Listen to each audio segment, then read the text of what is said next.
तो मैं फिर मलूक साहब को कोट कर रहा हूं, इस बार सर बिल्कुल एग्जैक्ट वर्ड्स यूज करूंगा। उनका कहना है ये पहले भी होता था और ये तो अब सबके साथ होते ही, कभी किसी बिजनेसमैन के साथ, कभी नेता के साथ, कुछ नया नहीं हो रहा है आज वो कह रहे हैं। नहीं, देखिए पहले क्या होता था क्या नहीं होता था। आज प्रधानमंत्री जी नए भारत की बात कर रहे हैं। प्रधानमंत्री जी सदन में खड़े होकर कह रहे हैं कि ना खाऊंगा ना खाने दूंगा, पर हेमंत बिस्व शर्मा जिसको वाटर स्कैम का घोटालेबाज बता रहे थे उसको मुख्यमंत्री बना देते हैं। अच्छा, चलिए ठीक है, प्रधानमंत्री जी खुद कह रहे थे 70,000 जवाब इस पर आ जाए, ठीक है। उसको सुबह के 7 बजे शपथ दिला देते हैं। ठीक है आदिल जी, ब्रेक लेना पड़ेगा मुझे, उससे पहले इनकी बात आ जाए, बोलिए। देखिए ऐसा है, जिन भी नेताओं का नाम आदिल भाई ने लिया, मैटर ऑफ रिकॉर्ड है कि एक पर भी ना कोर्ट का केस स्क्वॉश हुआ है ना जांच में अवरोध है।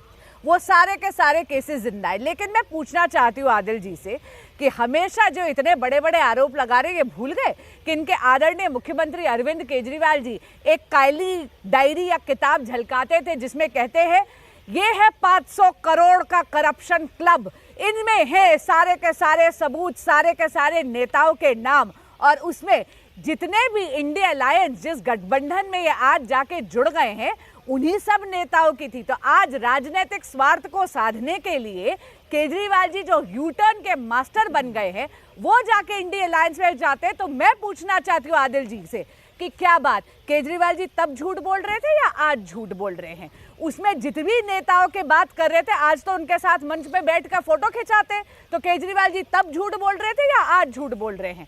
अब रही बात हेमंत सोरेन जी की, तो बड़ी विनम्रता से कहना चाहूंगी, इस देश का कानून चाहे सामान्य व्यक्ति हो चाहे किसी स्टेट का मुख्यमंत्री, उस पर एक समानतः लागू होता है।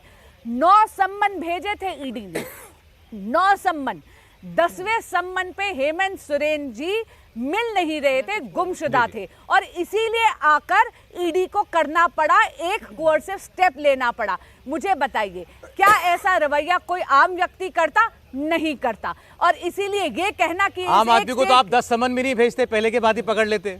आप क्या बात कर रहे हैं? आप मुझे एक चीज बताइए, आप आम आदमी की बात कर रहे हैं, केजरीवाल जी को तो 5 सम्मन जा चुके हैं। वो भी स्पेशल है, वो भी स्पेशल है। देखिए पहले तो आपने कहा आप भेज देते, इसमें थोड़ा सा डिफरेंस रखिए। एजेंसी भेजती है, भाजपा नहीं भेजती। और एक सेकंड, आदिल भाई ने बार बार कहा कि हम, जैसे मैंने कहा पैराग्राफ 85 20 अक्टूबर 2023 का ऑर्डर है, honourable supreme court of honourable high court of Delhi का ऑर्डर है, जो ये कहता है कि ईडी के राजनीतिकरण के लिए कोई सबूत नहीं है। ये मैं नहीं कह रही, इस देश की कचहरी एक ब्रेक के लिए मुझे रुकना पड़ेगा, माफी चाहता हूँ, रोक रहा हूँ आपको। महुआ मांझी जी जवाब देना चाह रही थी जब हेमंत सोरेन जी का जिक्र यहाँ पर निकला।